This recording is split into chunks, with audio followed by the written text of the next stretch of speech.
Members, any other questions on this? You're going to have language for us with more precision. Okay, Yes. good.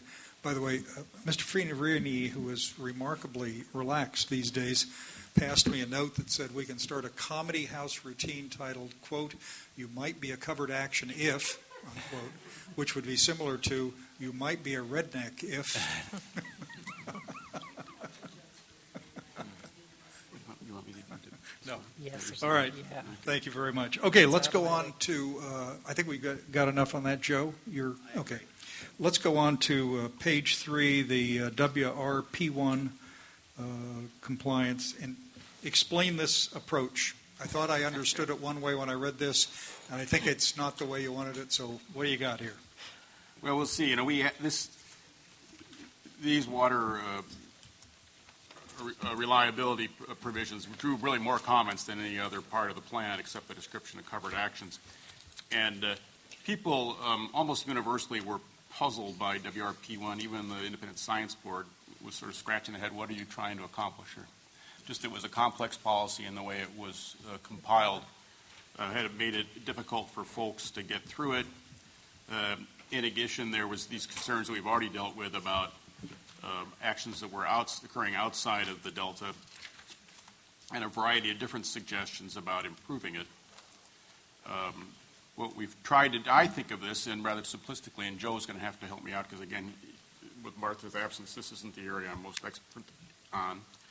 But I look at this as sort of like a maintenance of effort provisions that we're trying to make sure that people who are coming to the Delta for a contract, whether it's a renewal or a new diversion or to move water through the Delta, that they can show, hey, we're doing everything that we can to reduce our reliance on the Delta and use Delta wisely. And the way to do that is to demonstrate that we're in compliance with these various state laws about conservation and planning for efficiency. So what we're proposing to do is break the policy into several sections so it's easier to understand its import, and then to remove a language that had been proposed that would have required people to add additional elements to their water supply reliability planning, I think, and sort of expanding that requirement beyond what the statute currently requires. And instead we would, I think, propose that be a recommendation. And beyond that, I've got to rely on our executive officer because this isn't my deep suit. Well, I think fundamentally you got it right. That the real key is, rather than say it in the convoluted way that it was said before, at least many people found it convoluted and didn't understand it, what we're saying is the statute says we should reduce reliance on the Delta. Therefore, anytime you take an action to remove water from the Delta, you should demonstrate that you are reducing reliance on the Delta. There are ways you can do that through your urban water management plan, through a regional water management plan, through this expanded water supply reliability element, through compliance with the conservation law. But the goal was to actually make the requirement more understandable to everybody, and all of the rest of the things are really ways of demonstrating. And while we say recommend here, the earlier discussion, those things that are in state law remain in state law. You can't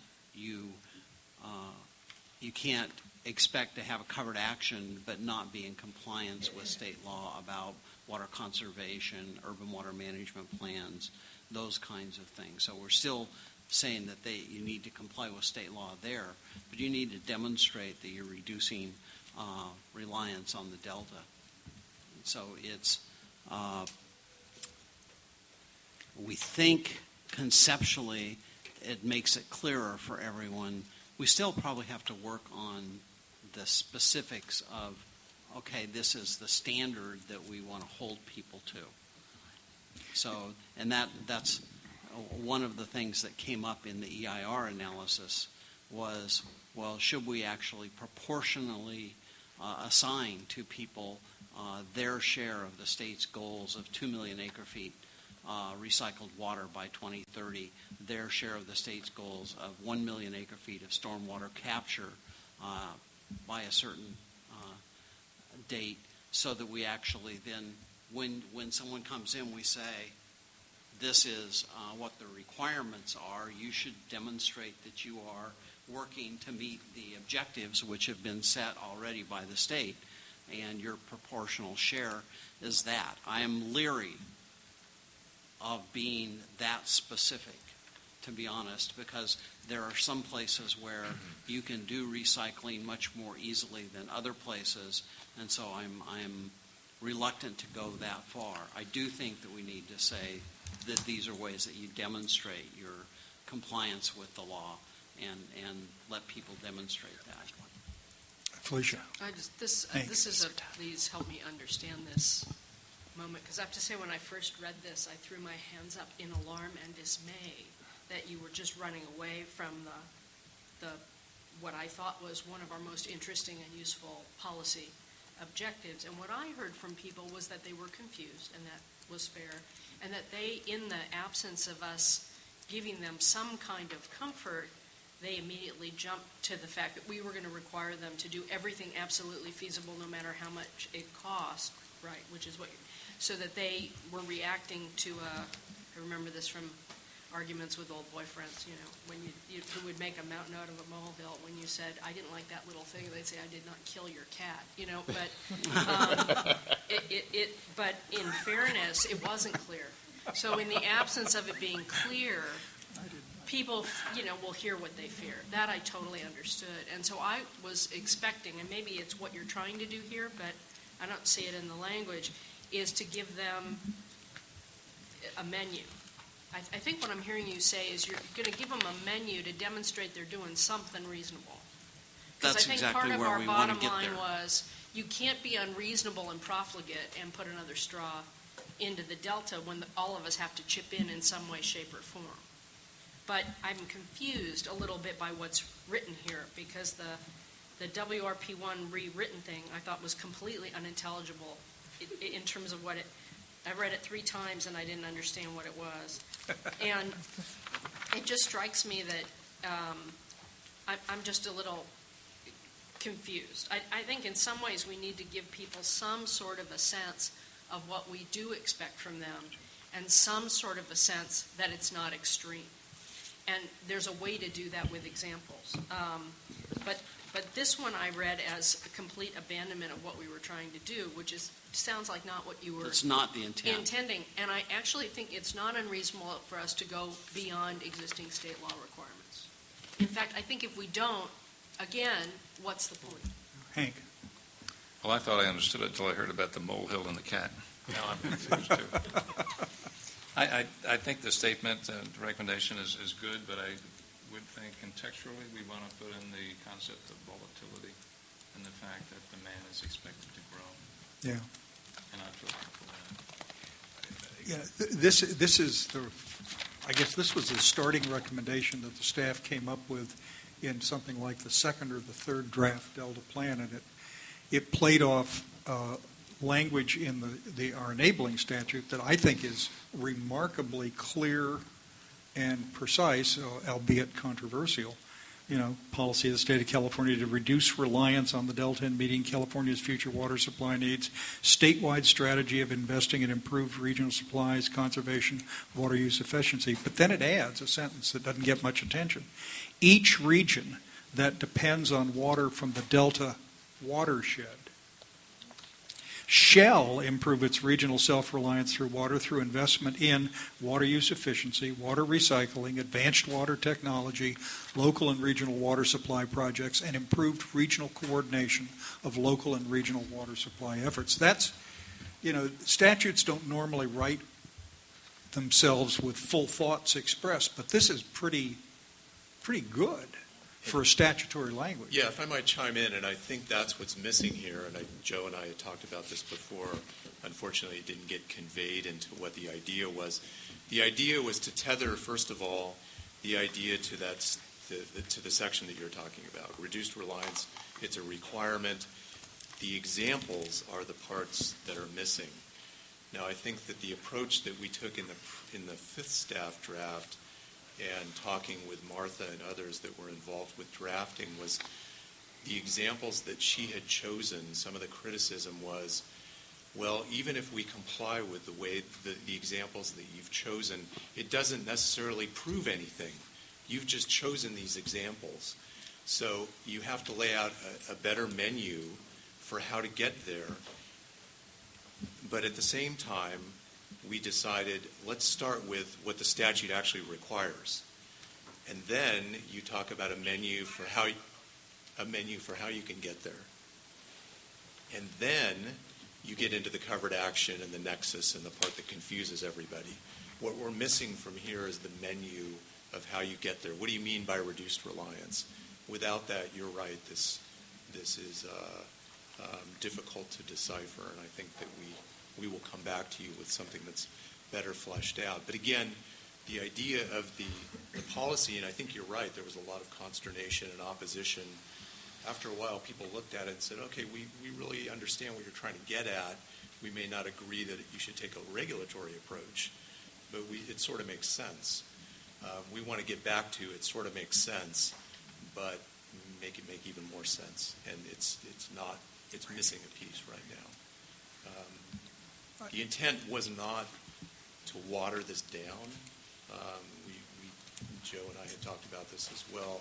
I think the intent was to clarify so people, when they have come in with covered actions, and again, the reduced reliance, the water efficiency, the conservation, the recycling, that isn't the covered action, right?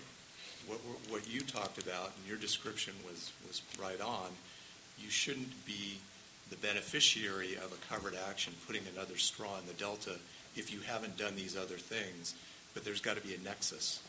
And so the nexus part was the part that was really driving a lot of the opposition. But I think that it's a reasonable approach. It's not well fleshed out here, though. And this, I'll have to see it in a way I understand it to be able to really opine fairly. And we clearly have a lot of work to do on this. this. This is helpful already in allaying my concerns about what you were doing.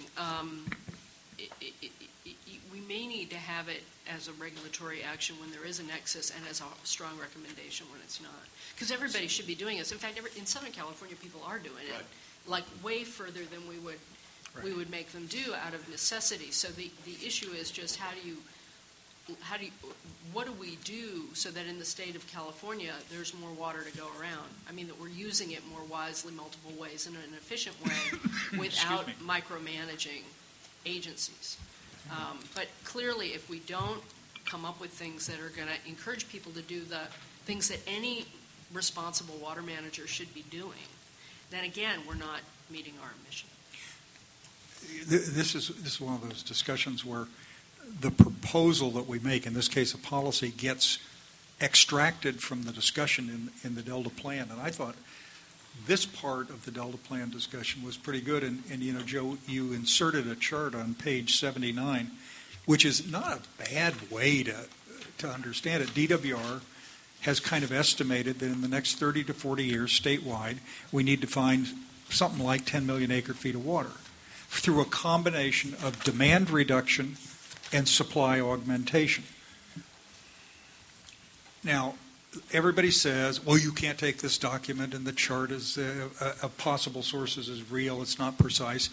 But hell, you look at it and you listen to people, and it's pretty clear that urban efficiencies, in the largest sense of the word, are somewhere at least 70% of all of that. And you know, and BDCP is a part of it, but it's a relatively modest. I mean, that's maybe the only time anyone has ever said modest about BDCP. But in terms of what you need, it's a relatively modest part.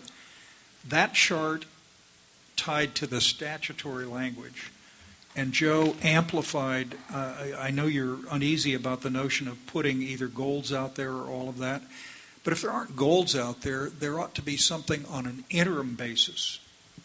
I mean, you've got a statutory direction with this language that's here, and what do you need? That people are going to come in with covered actions for the next 25 years, and they're going to say, well, we're planning to do all of these things, but we haven't started to do any. We're going to survive as a state because everybody deals with this seriously, not just some people.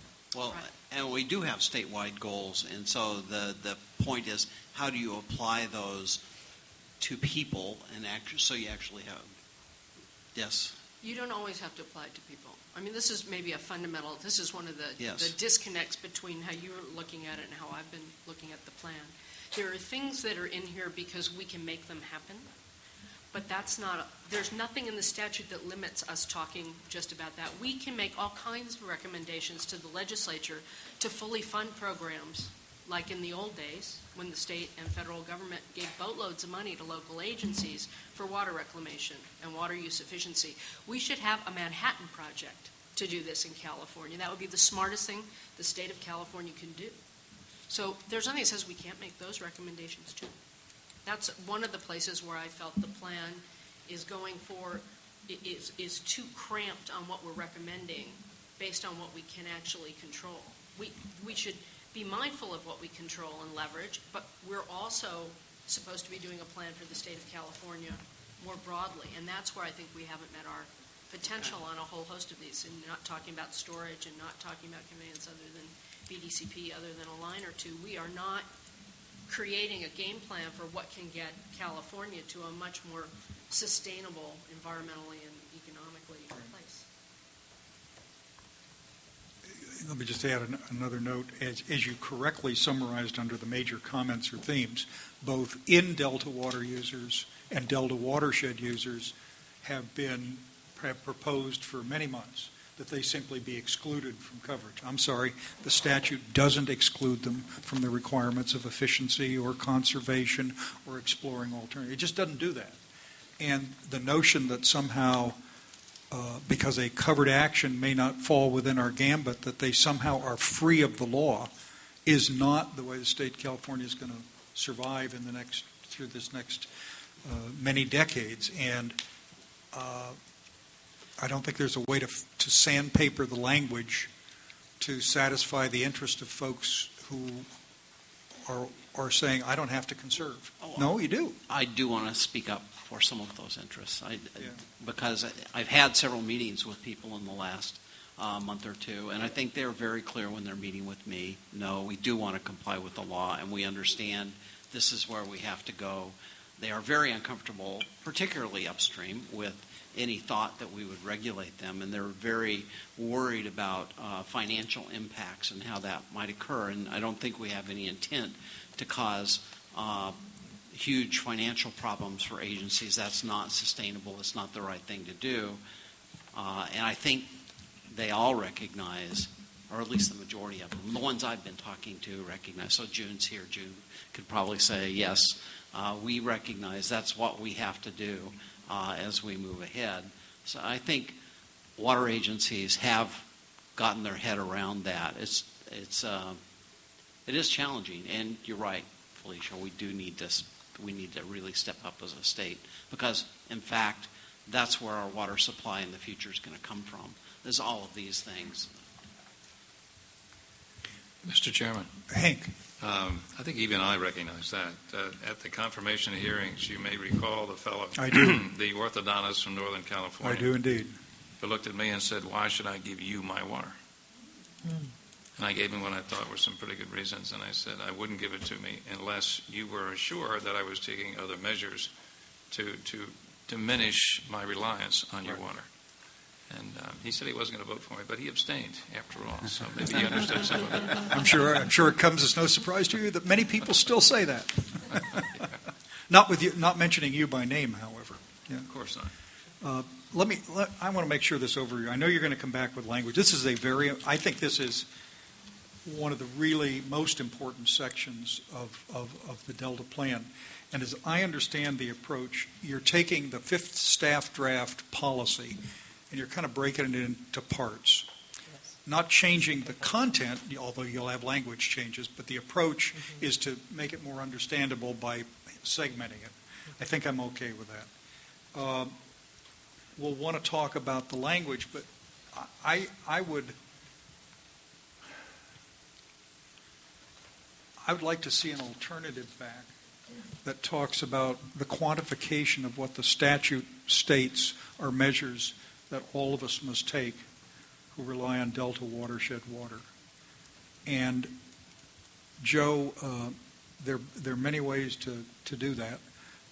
But that would be important. The other thing is, we haven't talked about it yet, but buried down here is the perennial complaint. You're taking our water rights. Everybody says that, and I always wind up reading to them the two sentences from the Delta Plan 5th Staff Draft in the introduction. In the Delta Reform Act, the legislature gave the council specific authority that did not include the ability to regulate those who use exclusive water upstream or downstream. And they say, really? You said that? Of course we said it. It's one of those things that plain language, textual language, is pretty important. And I'd support in the strongest language that we're all in this boat together and we got to work hard and we got to do all of these things. Actually, there's a lot of language in the draft here. It can be strengthened and toughened, focused on the statutory language. I did not understand, however, are you breaking this policy into 2 pieces or 4 pieces or I think their what? proposal was for 3 pieces. 8 pieces? 3. 3 pieces. Okay, and the 3 pieces are something called compliance with state water efficiency, water management planning laws, transparency, and then a bunch of things under reduced reliance. Is that? Well, reduced reliance is the overall heading, and then you're talking about dealing with emergency planning, expanded water supply, reliability element, which really is what are local agencies doing to enhance their reliability, doing water efficiency, doing recycling. So there's those things, and actually the transparency is a separate issue. Right.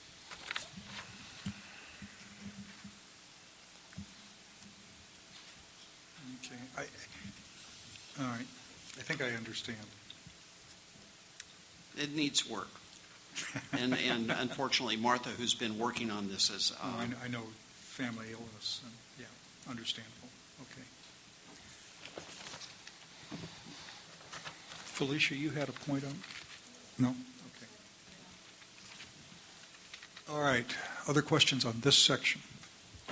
How about the, I'm looking now, I think I'm going over to page 6. Well, I still want to talk some about transparency on page 5. Page Item 5. 7. Excuse me. Sorry. Transparency Joe. in water contracting. And most of the I'll deal with it, Cindy. Thank you. Sorry. No, that's good. Most of the comments here haven't been about the transparency issue in the contracting, but in the transfers area. Water transfers. Water transfers, because we're talking about transparency for water transfers as well as for contracts. And as I say, the objections have been that we're adding more burdens to water transfers. We have actually, ironically, had suggestions from some parties that we're too supportive of water transfers and that water transfers now occur in ways that are detrimental to some interests. So I think there are a couple of things that we've heard that resonate. One is that the policy may not work, that for water transfers we may need to tweak it some. Certainly, almost everybody agrees that we need to have more transparency. Going back to 2005, we used to actually have a state website where they published the transfers that occurred, at least that occurred through the Delta. That got stopped in 2006 with budget cuts, and nobody's done an update since then. And so there's general agreement that there needs to be more transparency that way. The way our language is written now would imply that everybody needs to negotiate all of their transfers in public. And while that's the law for contracting for the CVP, that may not be appropriate for transfers. So I think we want to tweak the language to allow negotiations to occur, but to require clear information for people so that those transfers are done in a transparent manner so people can know what's going on. So I think we'll get there. The second recommendation on transfers was that we actually set up a work group, and this came from Ag Urban, that we need to set up a work group that helps work through the issues. And over the years, I've seen a number of different groups meet to work on what can we do to simplify transfers. But it still is obviously an issue that we need to work on. And so we're going to recommend to the council that we add a recommendation for the establishment of a work group that helps figure out what we can do to facilitate good transfers that are transparent but actually help make the process work more smoothly. It is clear, to me anyway, that over the long term, having a water market is an incredibly important thing to stabilizing water supply in the state of California, and transfers are inherently an important part of that. That doesn't mean they can occur in ways that hurt the environment in the area of origin, and they have to be done in a transparent manner, but we think that that's something that is worth a lot of attention. And so those are the kind of recommendations we're making. Randy, then Don. Our WRP2 pretty much is limited to just addressing transparency. And I think we need to go, in the comments that you just provided us are helpful, and I agree with those. But I think on some level we need to indicate in the Delta plan that some transfers can be beneficial. From the standpoint that all in-stream flows into the Delta are prescribed and required, you have a minimum in-stream flow regime already in place. Transfers would add more water on top of that. So as we talk about the need for more flow, transfers de facto create more flow. So at the proper timing and the proper amounts, it apparently would be a good thing. And the plan thus far, at least the fifth draft, doesn't make that very clear. In fact, if you read the narrative leading up to the policy requesting transparency, you would almost think that we oppose transfers. Yeah. And I think the opposite is true. We're supportive of transfers, but so I take that as constructive. Aren't we, Chris? on that point though, isn't there a recommendation in here that we're pulling from the EIR on water transfers? Yes. Is that? You're ahead of the script. Okay. Don, then Gloria. Yeah. Just on the point about the database that did exist that was subject to budget reductions, I know that in our recommendation we talk about, I think it's even a broader database than just the transfers on page 96. I guess I'm curious, maybe this goes back to a point Felicia made just a while ago, is that we talk about that, we recommend that other stakeholders, names a lot of them, should create by January 1st, 2014 and maintain an integrated statewide system for water use monitoring. I think just in light of what you said, if it's a funding issue, then if we needed to make a recommendation to the legislature that they fund this, if this is an essential aspect of transparency and recognizing the various players here, maybe the departments need to allocate funding, but it doesn't sound to me like that there was already effort to do this, that was providing at least a part of the information, at least on transfers. This goes to a broader information database, but that if funding is the issue, then we ought to maybe speak to that as well. We ought to suggest to somebody that they fund it ongoing so that this effort is sustained, because if we had it 5 years ago and don't have it any longer, then there's been 5 years worth of activity going into the sixth, I guess, that really hasn't been tracked in a way that's readily available to those who would have an interest in knowing that information and tracking it. So I'm just suggesting that as part of a recommendation that we may want to suggest either a funding source or ask the legislature to provide sustainable funding for this, or ask one of the departments to make sure that they build it as part of their base budget. Gloria? Joe, I had a question about the... Could you pull that mic down just a little bit? Thank you. I had a question about the work group session, which I think is a good idea, kind of work out the water transfers. But is that something you'll convene and have recommendations for the sixth draft, or is it an ongoing? It is something that we will have as a recommendation for the sixth draft. So you'll meet with them, and then when you come back, you'll have the recommendation. Yeah, and we have had meetings with them. And so, I think that model is good for any any area that you still have some concern about, major concern about major areas, so. We're going to continue with the transparency policy. At least that's our recommendation, and although tweaked. But we're also going to recommend that we have this work group that works on the issues moving forward in a positive way, because we think it is really fundamental to the future. Thank you. Thanks staff for doing that, because I think it's very helpful to the council. I just add a caution.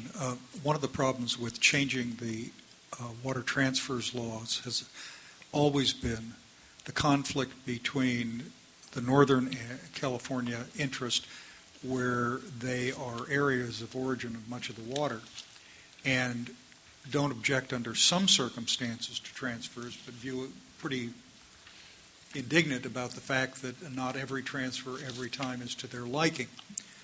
And so those who want to transfer have developed 15, 20, 35, 45 different ideas about technical and statutory changes. Compromises that have been made in the last couple of decades on water transfers have generally involved modest adjustments in the transfer laws to permit things by essentially not resolving the question of whether people are transferring water they are currently using or they are transferring water they think they might have a right to and want to use at some time in the future. And the latter is not a water transfer in the classic sense. It is simply a reallocation to interested parties. And I just say that not because I want to discourage you from the working group discussion, but every one of those groups I've ever seen ultimately failed because people had clear economic interests on both sides. They wanted to be protected to the highest extent economically, and the public interest of California gets lost in that transaction. So I don't know how you're going to. I don't know how you're going to resolve it if you can, Joe. We'll work on it. That's the advantage of a work group. We don't have to have the answer tomorrow. Okay. All right. That's transparency. The alternatives evaluation with your language on, this is on page 5, bottom of page 5, top of page 6. Yes. Do you want me to do this one too, Cindy? Sure. Okay. It occurs to me it's linked to WRR 5. WPR. I'll look at page 84 just so everybody can look at the policy. This actually sounds like an innocuous policy to me, but it's a recommendation that DWR and the Department of Water Resources require that proponents requesting a new point of diversion, place of use, purpose of use, that results in an increased use of water from the Delta demonstrate that project proponents have evaluated and implemented all other feasible water supply alternatives. That has raised concerns, particularly upstream, where people say it may be feasible, but it may not be practical that we could actually implement it. And at least in my definition of feasible, that's not included. And I know it wasn't the intent of this to change the water rights law in the state, which already says it's reasonable use is the law of the state. So we're talking about actually trying to clarify the recommendation.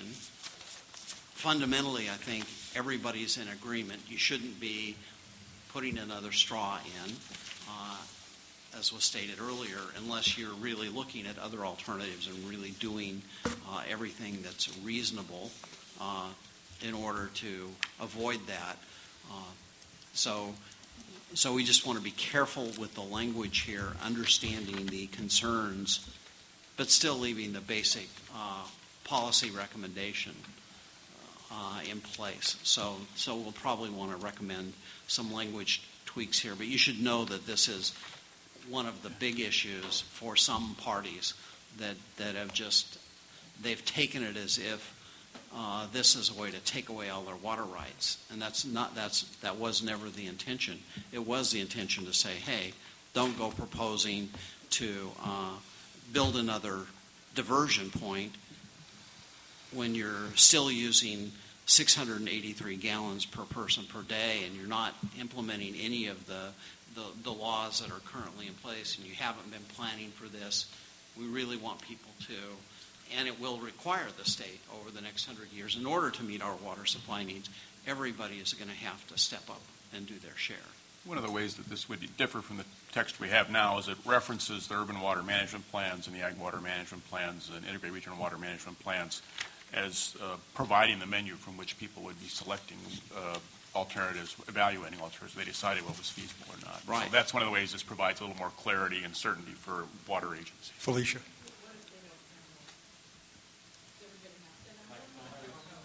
State law Is it- requires that everyone that has more than 3,000 connections have an urban water management plan. Okay, so so that's why you're Virtually using this everybody. as a substitute. Yeah. And then, is it reviewed to a point, I mean, can people have unreasonable urban water management plan? They can. There are rules about what you're supposed to do, but right now, although DWR is looking at trying to do a more thorough review, up till this point, all they've done is essentially verify that people have checked the box. There have been court decisions, however, that have said if you have a plan that's unreasonable, you can't issue new connections. You can't let people build large developments. So that the urban water management plan, for example, is a basis for making those decisions. And if your plan's unreasonable, then you can't. Yeah. Well, then I just suggest as you're doing the drafting, you clarify that. I mean, if you know there's going to be places you can drive a truck through it, then just close it up by doing more than just referencing these plans. I'd put in some language about reasonable or whatever. Yeah. Will do. I want to weigh in on that too. I'd looked at the language that was your suggested draft language on page 6, and I like the approach of tying it to the statutory language on decreased reliance. I think that's helpful. But unless you have another qualifier, by implication, someone will say any actions consistent with these plans are automatically acceptable. And so I was thinking, don't you need equivalent information, comma, and support the co-equal goals? Well, and I'm inclined, and we have to work Or this something through. like that. Yeah, I'm inclined to replace feasible maybe with reasonable. The advantage of feasible, of course, is defined in the state code and it's used again and again in sequence. So it's a term that is really well described in state law. Okay. Further comments on this section? Okay. Water transfers we had just talked about, right? Okay. Yeah, that's one of the proposed changes that comes out of the evaluation of the environmental impacts of alternatives, and these are actually kind of neatly paired because it was the alternative proposed by water suppliers that emphasized doing work to enhance the feasibility of water transfers and kind of reduce some of the impediments to those. I think it was the environmental stakeholders who suggested the alternative that encouraged an additional emphasis on achieving conservation, recycling, and stormwater targets. And so again, this gets to a point that we have also kind of touched on already, whether we would try to set targets for the people that use these various alternative sources of supply. And I think our suggestion is that rather the way to do that is to have DWR and the Water Board work with stakeholders to identify some of the impediments that we could get out of the way to make these reuses and other kinds of innovative water supplies more feasible. Randy. Dan, you bring up a good point, and just as a matter of philosophy, I think our role ought to be to coax the authoritative agencies to do the work. Whenever we would suggest a goal or a target or a number, who are we? What's our expertise? That's what the agencies are out there, and if they're not doing it, our job ought to be to coax them to do it. Okay, other comments on this? All right. Then we're off to page 7. Let's see, supplemental use reporting. Sorry. Pardon? Supplemental use reporting, page 7, item number 11, under the blue caption. Right, and I Ms. apologize. Besson. Without Martha here, I don't have a lot of context as to where. And let's delay this thing, Okay. if you don't mind. No, I don't. Yeah, I didn't. Felicia had some problems understanding it, as did I. Right. I'll try this. People sometimes get on an ongoing, almost year-to-year basis, these supplemental use permits. And one of the issues has been if somebody is doing an annual permit renewal year after year after year, they ought to not just do that, but look at other alternatives rather than going in with these emergency requests to the state board.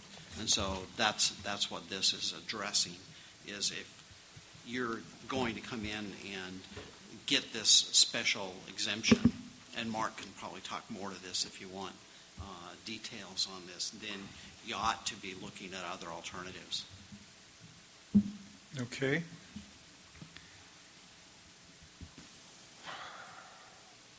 Update delta flow requirements. Okay, so this pertains to Chapter 5, the policy that we have numbered ERP1, Update Delta Flow Requirements. And actually, the comment themes number 12 and 13 both pertain to this particular policy, ERP1. And essentially, starting with item number 12, comments that we received recommended removing the second portion of ERP1. So if you look at it, and that would be on page 113, get to a line item here. So the second portion that they're talking about starts on line 13. And the recommendations were to remove the language describing what the council would do if the state board were to miss the target date for updating and implementing flow objectives. So as staff took a look at these recommendations, we agreed with this particular comment, and we propose removing that section of the language. Because it has no legal force and effect, right? Sure. That's correct. And because we shouldn't say something that people don't like. Well, I don't know Well, about that part, but Is that a fair summary of the I don't know about the second recommendation? part, but I guess I understand that. Yeah, I think at some point what we'd like to do is actually have a standard. We have dates throughout this document that we ask agencies to meet.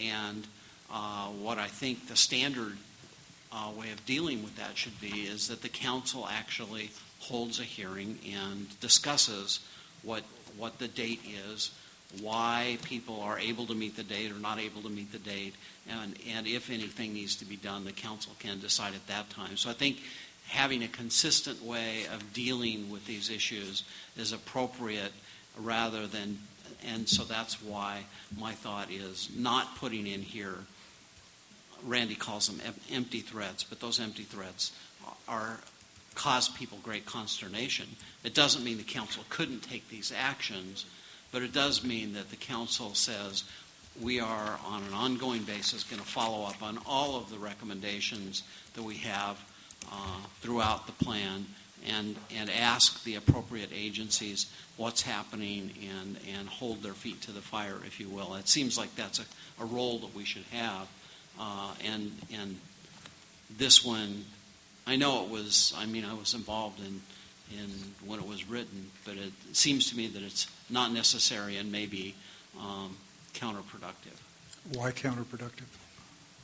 Because when people react over something that is just words, after all, not that has no binding action, and in their reactions don't cooperate as much, don't see the need to try and work together to get things done, that's negative and harms our ability to implement the Delta Plan. Hank? Is ERP1 a policy or recommendation? Well, remember this Right one now. was one where we had it split into two things. We had the policy that said the council would evaluate covered actions based on the standards as they currently are until they are updated.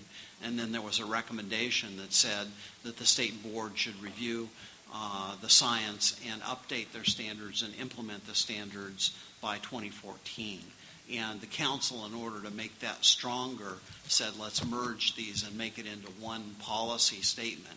But the part that we're talking about is really a recommendation that they do that. We don't have the power to have a policy telling them to meet Why don't we that make date. it clear that it is a recommendation, because right here, it sounds like a policy. So I mean, there's nothing wrong with I recommending am- something Why- that why don't should you be come back- done, because it's only we a will come back recommendation. with options, because that's Yeah. fine. And one of the options is to make it a recommendation with strong language. If you want to be serious about saying it, then let's say it clearly. And you know my position on the issue. The notion that we can let people play games with delta flow standards jeopardizes the Bay Delta Conservation Plan and any significant change, and everybody knows it, and they're just jockeying around for position, and they don't want to be.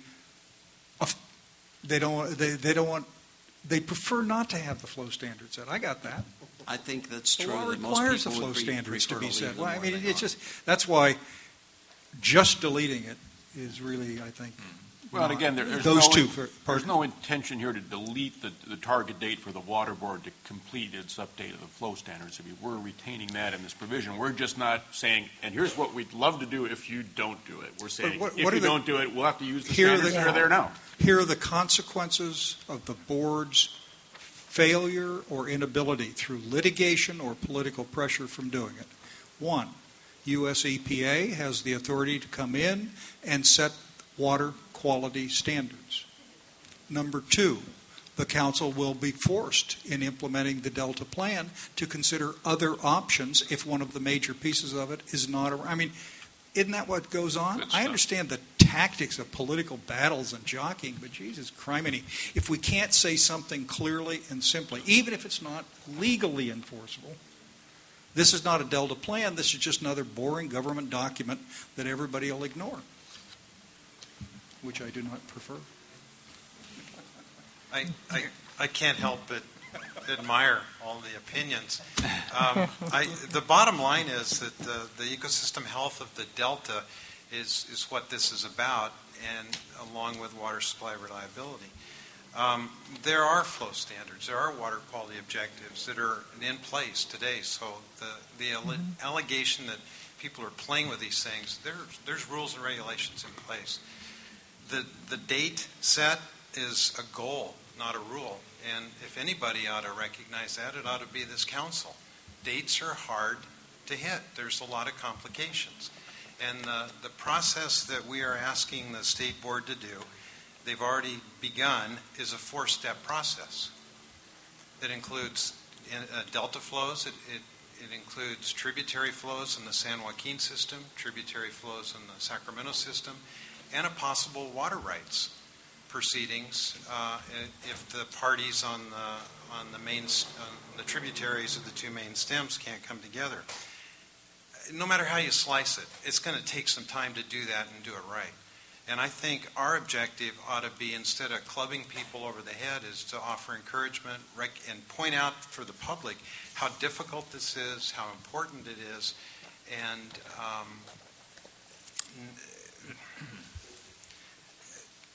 that's enough. Well, you're saying the same thing that Phil has said, aren't you? No. Far more politely. Well, of course.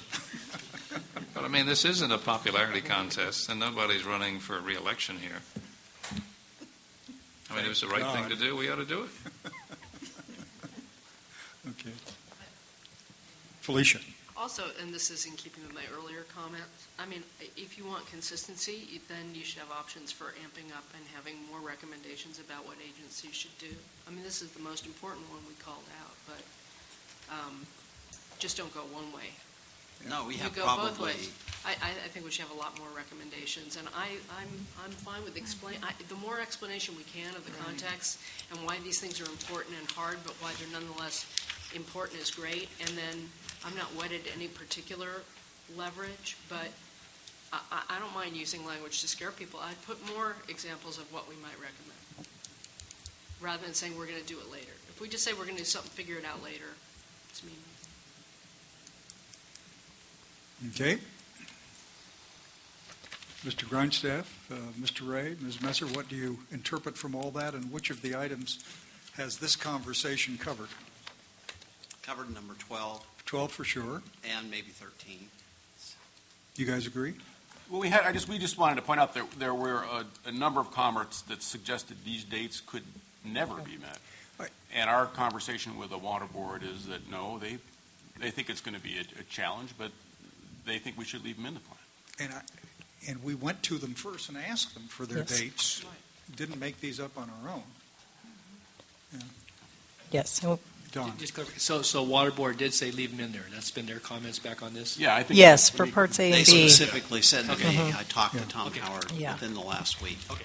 Yeah. Yeah. And for item number 13, the language that's in your tables is actually not the latest and greatest language. So we have something we'll bring back that Okay. clarifies things Next better, week. but the date does stay the same. So, Yeah, and if there are alternatives on this item 13, page 8 language, that probably is a good idea too, if you can come up with some. Randy? Okay. 14, water quality, beneficial uses. What do you think? well, we think that there should be a new policy in Chapter 6. And let me back up on this a little bit. You know, a variety of people in Delta water users, in particular in the Delta Protection Commission, really strongly argued for a general statement about the importance of maintaining water quality in the Delta for agriculture, for other uses, for the environment. We realize that this is primarily the responsibility of the water boards. We're not here to set water quality standards, but we thought it would be useful to have a general policy about the importance of protecting the Delta water quality.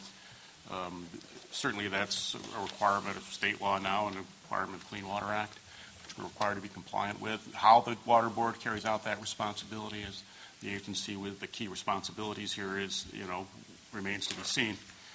In terms of a regulatory situation, I think this would only have a practical import in terms of covered actions where for some reason the water board had no authority over the impact of a project. And as much as it's done now in San Francisco Bay, BCDC's language with their Bay Plan, which is similar to this, and the Coastal Commission has similar language as well. And so in the Water Boards Act, that's usually determinative in terms of water quality standards and discharge standards. But occasionally there's something that they have no regulatory authority over, and this provides a little backstop for that. This is not the precise language you're proposing, but close, I assume, right? Yes. Chris, just a thought. I believe that one of the inherent objectives in the co-equal goals is water quality stuff, and I wonder whether a reference to that might not be appropriate in laying the foundation for this stuff.